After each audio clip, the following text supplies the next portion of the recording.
Bíblia no livro do Êxodo.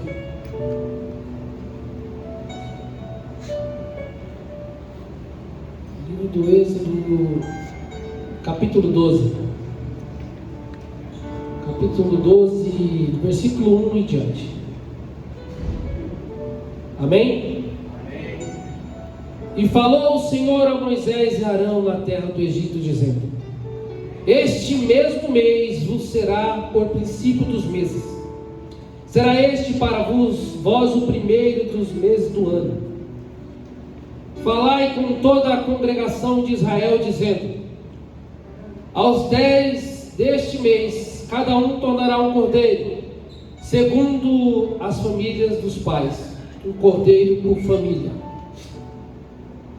Mas, se a família for pequena, não sendo suficiente para comer o cordeiro, então tornará um só com o seu vizinho perto da sua casa, e segundo o número das pessoas, cada um conforme o seu comer. Fareis a conta conforme o cordeiro. O cordeiro será sem defeito, macho de 1 ano, o qual tomareis das ovelhas ou das cabras, e os guardarei até no dia 14 deste mês. E toda a congregação do povo de Israel o imolará ao entardecer, e tirarão do sangue, e o porão nas 2 ombreiras das vergas das portas em que comer. E naquela noite comerão a carne assada ao fogo, com pães sem levedura, com ervas amargas a comerão. Nada comereis dele cru, nem cozido com água, e a não ser assado ao fogo. A sua cabeça com os seus pés e as suas fressuras, nada deixarão dele até amanhã. E o que tenha ficado até amanhã, tem que queimá-lo no fogo. Assim, pois, o comereis cingido vossos lombos e vossos sapatos, e vossos pés e o vosso cajado em vossa mão, e o comereis apressadamente. Esta é a Páscoa do Senhor. Pois eu passarei nesta noite pela terra do Egito, e ferirei todo o primogênito da terra do Egito, desde os homens até os animais, e farei juízo em todos os deuses do Egito, eu, o Senhor. E aquele sangue vos será por sinal nas casas onde vós estiverem. E eu, vendo o sangue, passarei por cima de vós, e não haverá entre vós praga de mortandade quando eu ferir a terra do Egito. E este dia vos será por memória, e tereis que celebrá-lo como solenidade ao Senhor durante as vossas gerações, por estatuto perpétuo celebrareis. Amém? Aqui nós estamos falando da Páscoa. Nós estamos falando do povo do Egito quando estava cativo por Faraó. Nós bem sabemos que o Senhor começou a disseminar as suas pragas para que o Faraó libertasse o povo. E veio a primeira praga, veio a segunda praga, veio a terceira praga. E o Faraó, ele endurecia o seu coração, depois ele amolecia o seu coração, depois endurecia o seu coração, e aí chegou a Páscoa. Quando chega a Páscoa, o Senhor disse: olha, Moisés, diga ao povo que feche a porta, se junte dentro de suas casas e façam isso que eu acabei de ler. Pegue um cordeiro criado de 1 ano, sem máculas, sem defeito, e pegue esse cordeiro e sacrifique, e tire todo o sangue. Asse ele e coloque com ervas amargas. Não comei ele cozido nem cru. E aquilo que sobrar queime. Mas esse sangue que foi tirado, passe nos umbrais da porta, porque Moisés, digam a todos que à meia-noite o Espírito vai passar, e aquele que não tiver a marca nos umbrais, o primogênito irá morrer, seja ele animal, seja ele por pessoa. E eu, lendo a palavra do Senhor, eu já tinha lido, ia trazer algo sobre a ressurreição de Cristo, mas quando foi ontem, eu entendi e lembrei que tudo do Antigo Testamento se remete a Jesus. E eu fiz uau, lembrei do meu pastor, uou. E eu falei, Senhor, quando Abraão está subindo ao monte, está indo com Isaac, e o menino diz, Senhor, e o cordeiro? Tem tudo aqui, o cutelo, a brasa, tem tudo, mas e o cordeiro? E o pai diz, Deus proverá. E quando ele vai sacrificar o menino, ele escuta a voz, olha, para aí, não precisa. E eles olham para o lado, o cordeiro estava lá, e aí eu entendo que o Antigo Testamento se remete a Jesus. O cordeiro foi livrar Isaac, Isaac éramos nós que estávamos ali para sacrifício. E aí eu lendo essa mensagem do Êxodo, eu começo a entender o sacrifício de Cristo desde os primórdios. Vamos um pouco para essa história que todo mundo ama. Jesus agora é lançado em profecia pelo profeta chamado Isaías, e dizendo, ele virá o que pisará a cabeça da serpente. E aí começa agora um projeto de Deus, que começa lá no Éden, Maiara. O Senhor forma Adão, forma Eva, e aí ele confia no seu amigo. A Bíblia vai dizer que toda a tarde Deus descia para conversar com Adão, mas Adão erra, Adão desobedece e quebra uma aliança com Deus. E Deus começa a tentar se relacionar com o homem, só que todos os homens que ele tenta se relacionar, ele vem a falhar com todos. E chega um momento que ele fala, a quem eu vou enviar? A quem enviarei? E o filho diz, Pai, envia-me a mim, e ele vem até a terra.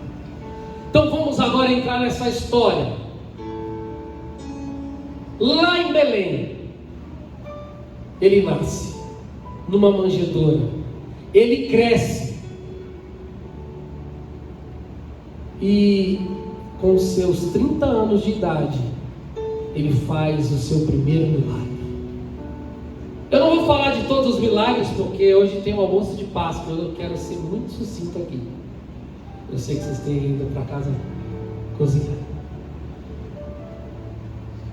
Só que após todos esses milagres acontecer, a multidão seguia Jesus. E eu quero logo pular para o momento da história aonde ele toma o primeiro beijo. Chega um momento que ele faz uma linda ceia, começa a lavar os pés dos discípulos.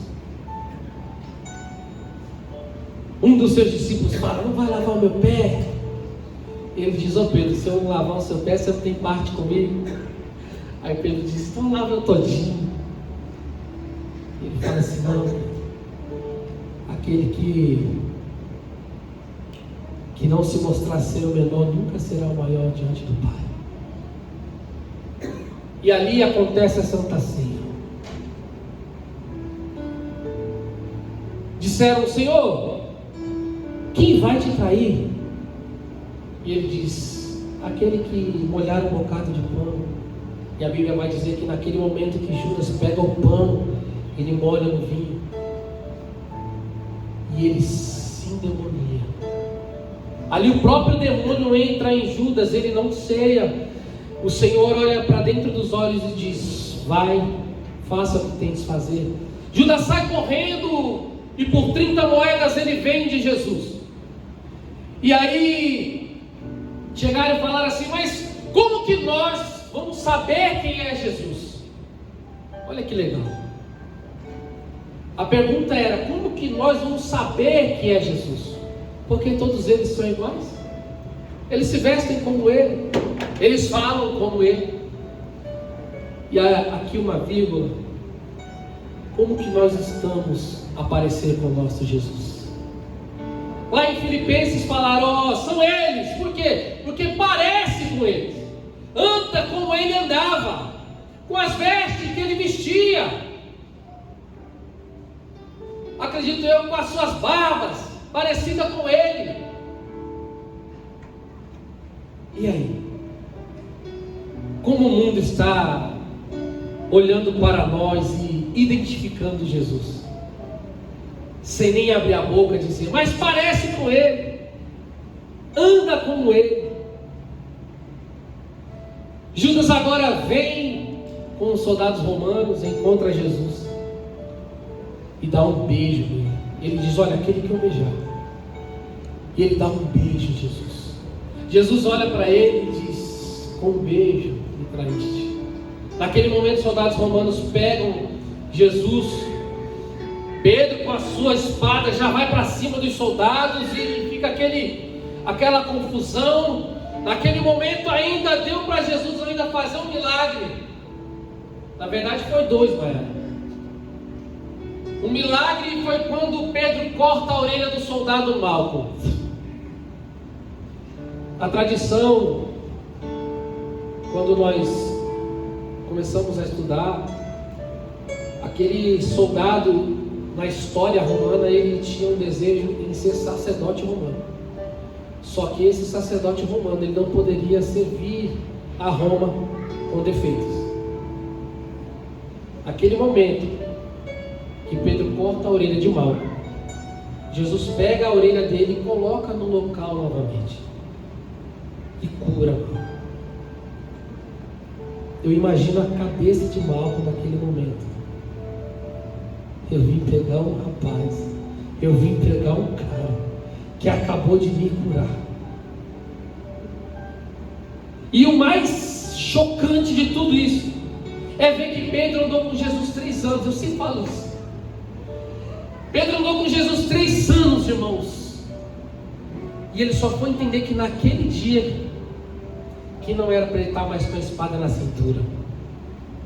Jesus nunca mandou Pedro tirar a espada da cintura, mas naquele momento o amor de Cristo mostrou para Pedro: está vendo, Pedro? Não existe mais relato naquele momento que Pedro mais cortou ninguém. Pedro nunca mais cortou a orelha de ninguém. Aleluia. Pegaram o nosso Jesus agora e levaram para Pilatos. Chegando lá, quando pegam ele, eles começam a bater em Jesus.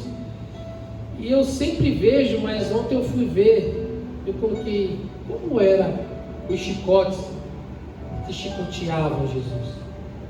Meu Deus. Um cirurgião médico, ele comprou a carcaça de um porco e ele foi testar naquela carcaça o mesmo chicote que os romanos usavam. Irmão, é surreal. Eram 12 fitas de couro, uma maior do que a outra. Então, quando uma batia na frente, a outra abraçava e batia atrás das costas dele, e puxava aquele chicote e dilacerava a pele do meu rei. E não poderia dar mais de 40 chicotadas, porque senão não aguentava. O corpo humano já não resistia tanta dor, assim eles diziam. E eles bateram em Jesus e rasgaram as vestes de Jesus. E eu fui ver, pastor, que nos desenhos está o Jesus todo ensanguentado, como se tivesse uma fralda, não é isso? Um pano envolvido nas suas partes íntimas. Você acha mesmo que o Império Romano ia falar assim: ah não, vamos cobrir a parte íntima dele? Não, é muita vergonha. Não. Além de matar, eles queriam matar a parte física de Jesus e a parte moral. Imagina você nu, apanhando, sendo cuspido em praça pública, e gritava assim: você não se diz o rei? Agora você é o rei dos judeus, não é isso? Jesus todo ensanguentado, sua roupa toda rasgada, a sua moral lá embaixo, as suas vestes rasgadas, a sua genitália despida. Eles olharam e falaram: é mesmo, ele se diz o rei. Eles vão ali no espinheiro, e com dificuldade, porque também se furavam, fizeram uma coroa de espinhos. E a gente, quando lembra de espinho, a gente só pensa no espinho da rosa. Oh, irmão, se fosse o espinho da rosa. Era o espinho bravo. O espinho bravo, quem conhece, o espinho de mandacaru, é o espinho bravo. Ele tem no mínimo 10 centímetros. Eles falaram: aí ele não se diz rei. Pegaram uma coroa de espinho e cravaram na sua testa, até passar a primeira pele, a segunda, e aí chega e toca na nervura, irmão. Quando toca no nervo, quem aí já teve essa experiência? E furar de uma maneira que o médico olha e fala assim: olha, pegou no nervo. E quando pega no nervo, a dor é insana. E agora o sangue começa a descer na sua testa, e a sua vista não consegue enxergar muito bem, porque o sangue ele passa sobre o seu rosto, e não contente, eles entregam numa cruz. Só que tem um porém: essa cruz não era para ele, essa cruz era para Barrabás. E essa cruz foi confeccionada dias antes. Barrabás, por outrora, ele era maior do que Jesus, um homem robusto, um homem maior, um homem mais forte. E naquele momento que Pilatos fala assim: vocês escolhem Jesus ou Barrabás? E gritaram: solta Barrabás, prende Jesus. Historiadores em livros relatam que nem Pilatos entendeu porque que o povo queria que sacrificasse Jesus. Nos livros vão dizer que a mulher de Pilatos falou: não façam nada com esse homem não tem dolo, esse homem não tem culpa. Tem livros que vai dizer que Pilatos falava: grita, porque quando você sente dor e você grita, você tem um alívio da dor. Mas a Bíblia vai dizer que como um cordeiro mudo, ele foi levado ao matador. Eu imagino olhar para os olhos do Cristo naquele momento, porque ele não falava nada. Só que tem momentos que só o olhar fala. E ele lava as mãos e diz: eu lavo as mãos, e foi vocês que crucificaram. Agora deram-lhe uma cruz, e ele segue ao caminho rumo ao Gólgota, tomando chicotadas, apanhando, sendo humilhado, cuspido. Seus amigos, há momentos antes, tinham perguntado ao rei: você é um deles, você andava com eles. E ele dizia: eu não, por 3 vezes. Os outros se espalharam, que ninguém sabia onde foram. Ele olha e diz: em momentos antes ele subia ao monte para orar, porque ele sabia do que ia ser passado. Ao momento na sua oração foi tão grande o desespero, porque ele veio à terra como homem e como Deus, e como homem ele disse: Pai, passa de mim esse cálice, mas todavia seja feita a tua vontade. E mais uma vez ele vem descendo do monte, e 3 amigos dele que estavam no monte, que ele chamou, que era chegado dele, estavam os 3 dormindo. E ele disse: eu não posso orar um pouco e vocês ficaram aqui de guarda, que vocês já dormem?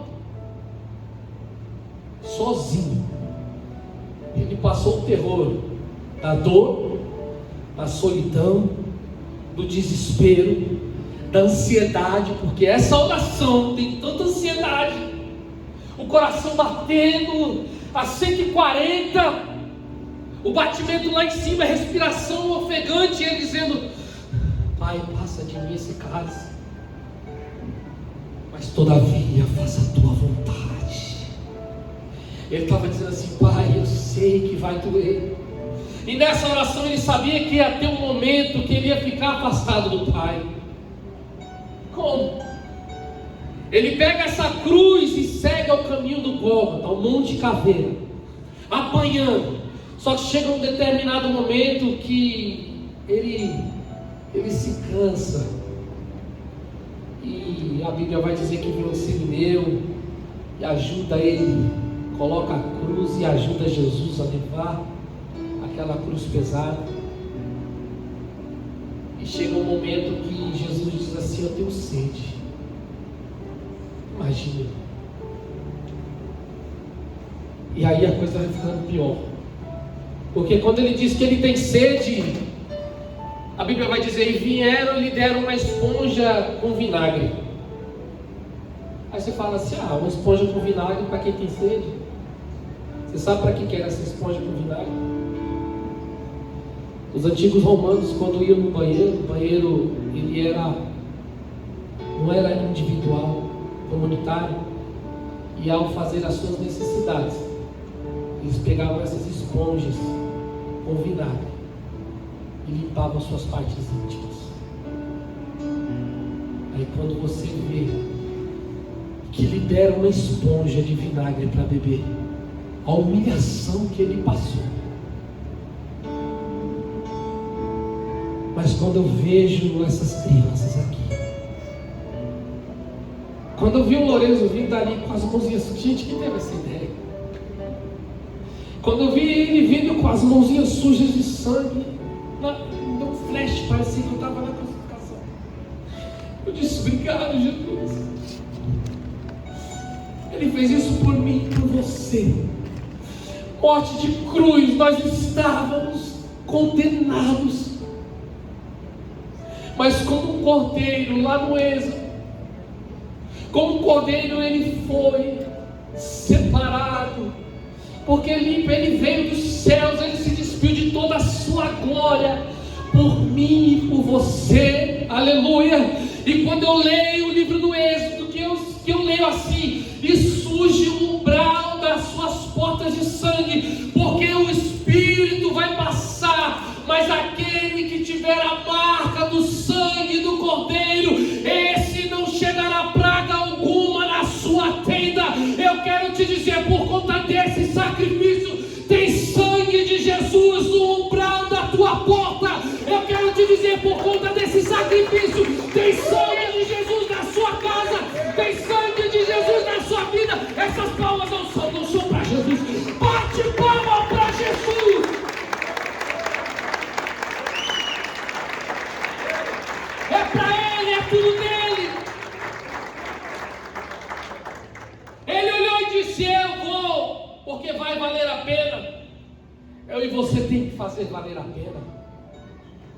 Eu vejo que no estádio de futebol grita, pula. Eu vejo que numa festa vai rir e se alegra. Nós vemos aqui que em todo canto aí nós passamos a noite conversando. Nós vira até 5 da manhã, se for possível, não é? Conversando. Mas se o culto terminar, nós está de reclamo. Começa o louvor de celebração.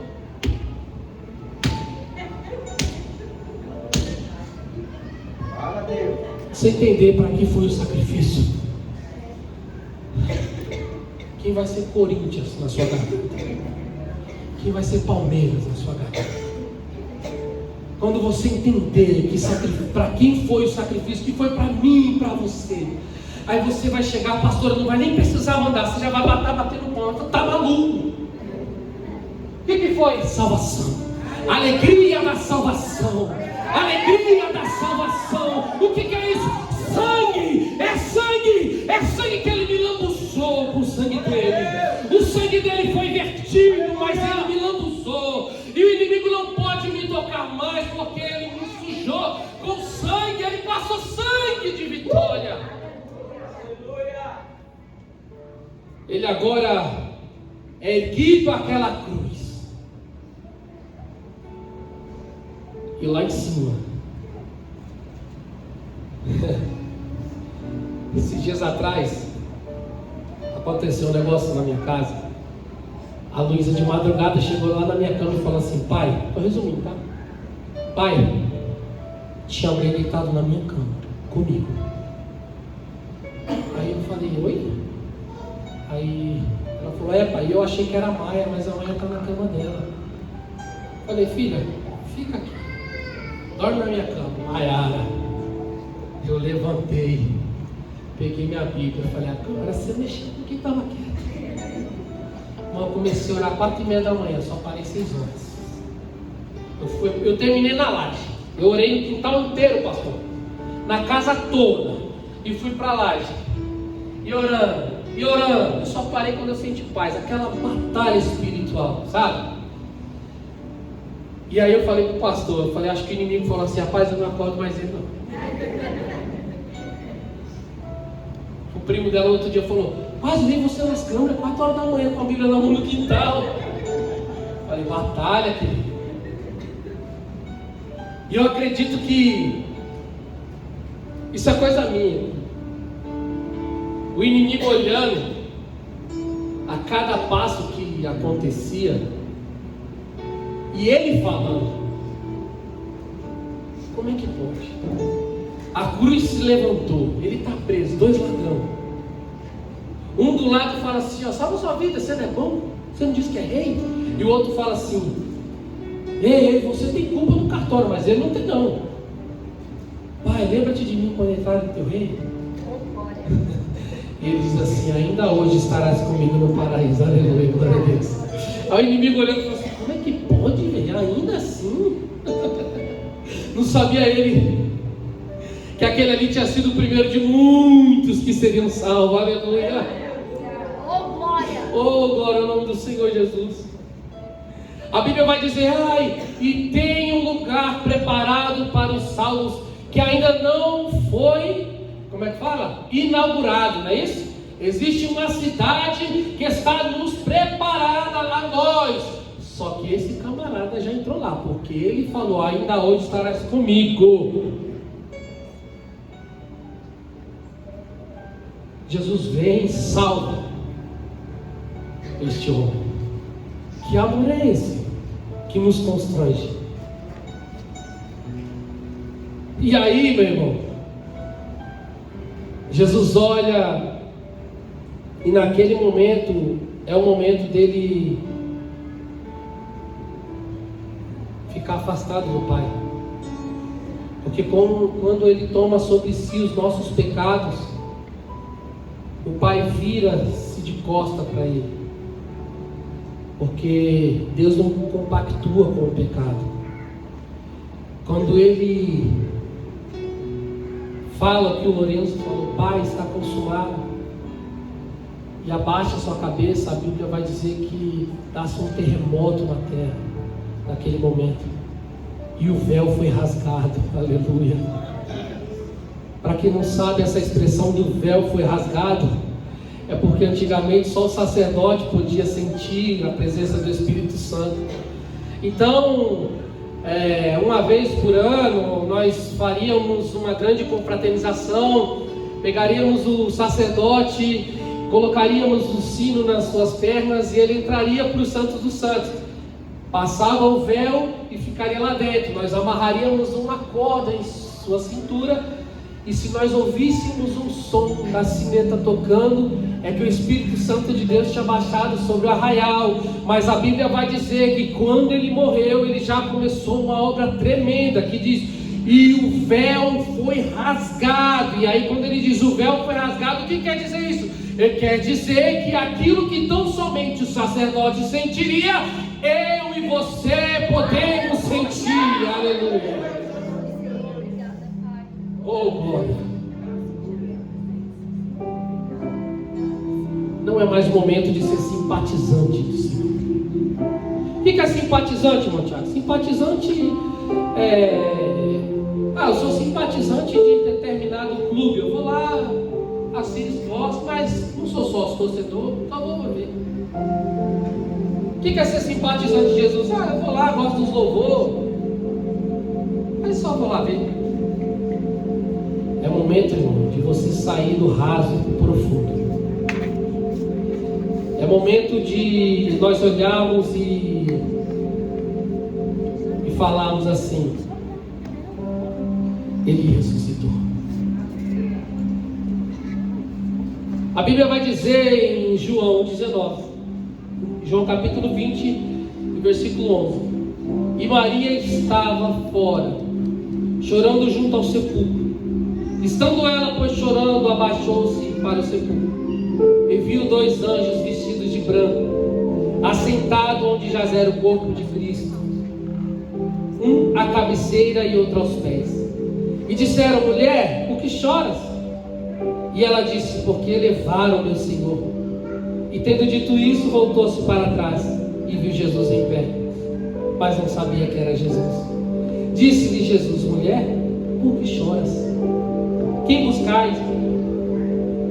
Ela, cuidando que era o jardineiro, ela achando que era, disse-lhe: Senhor, se foi você que levou, me diz onde você pôs, e eu levarei. Disse-lhe Jesus: Maria. Ela voltou e disse: Rabone, que quer dizer mestre. Imagina essa conversa, Maria. No meio dos arbustos, ela achando que era o jardineiro que cuidava dos túmulos. E aí ela fala: Senhor, se foi o Senhor que tirou o corpo daqui, só me diz onde está, eu vou buscar. Uma mulher, você acha que ela ia conseguir segurar, trazer, arrastar Jesus? Não sei, mas ela foi ousada não indo falar assim: ó, se é, me fala onde você colocou. Mais uma vez ele fala assim: Maria. Aí ela: meu mestre? Ele fala: sou eu, Maria. Glória a Jesus. Ou estava todo mundo espalhado, depois todo mundo dentro de uma casa, tudo com medo. Se matar o nosso mestre, vão fazer o que com nós? A Bíblia vai dizer que estava todo mundo dentro de uma casa, trancado com medo. Fala baixo, não vai ter até que dar uns tiros na gente, eu acho. Já pessoas conversam. Ó, tirar essa barba, fazer um cavanhaque, vamos matar o nosso mestre. Aí chega, ó, que abre a porta. Que foi? Fala, lembra que ele falou? O quê? Fala, Maria. 3 dias. O quê? Ele falou 3 dias. Como assim, Maria? Ele disse 3 dias. Hoje é domingo, como assim? Ele disse no 3º dia, ele ressuscitou. Eu fui lá ver o túmulo e ele não estava mais lá e disse: vai falar para eles que eu estou vivo. Como assim? E corre lá, Pedro e João, e volta. E cadê? E Tomé fala assim: eu só acredito vendo. Aí Jesus entra dentro da casinha. Aleluia. A casinha que estava fechada. A casinha que estava fechada, ela abriu tanto que chegou aqui. A casinha que estava fechada, aleluia! Homens que estavam com medo com a casinha fechada.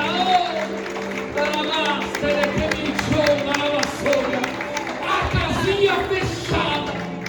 Ele entrou e disse: Tomé, toca.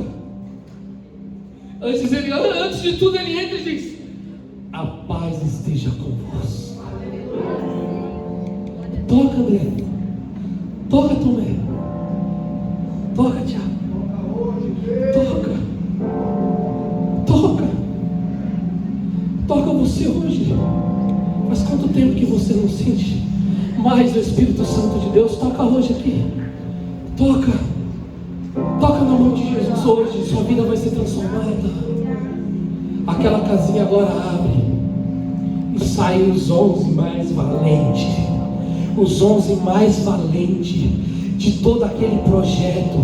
Homens que olharam e falaram: pode me arrastar, pode crucificar de cabeça para baixo. Ele vive, Ele ressuscitou, Ele é o Messias vivo, Ele é o Filho de Deus.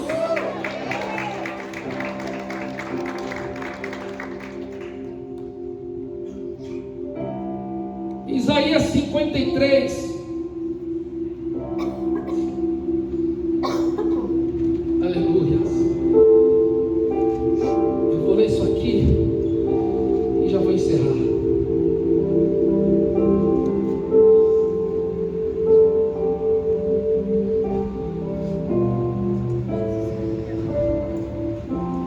Isaías 53 diz assim: quem deu crédito à nossa pregação? E a quem se manifestou o braço do Senhor? Porque subirá como renovo perante ele e como raiz de uma terra seca. Não tinha parecer nem formosura, olhando nós para ele, nenhuma beleza víamos para que o desejássemos. É desprezado e o mais rejeitado entre os homens, um homem de dores, experimentado em padecimento, e como um de que escondemos dele o rosto. Ele foi desprezado e não estimado. Verdadeiramente ele tomou sobre si as nossas enfermidades e tomou nossas dores, levou sobre si, e nós o reputamos por aflito, ferido de Deus e oprimido.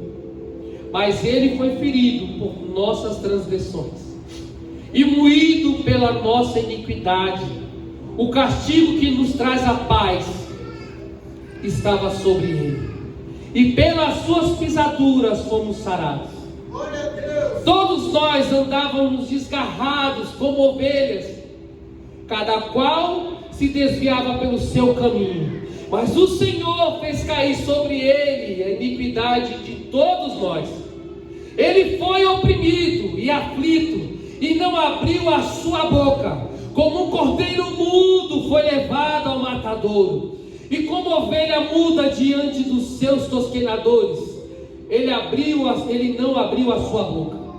Do cárcere do juízo foi tirado, e a sua geração que encontrará, porque foi cortado da terra dos viventes, pela transgressão do meu povo ele foi ferido.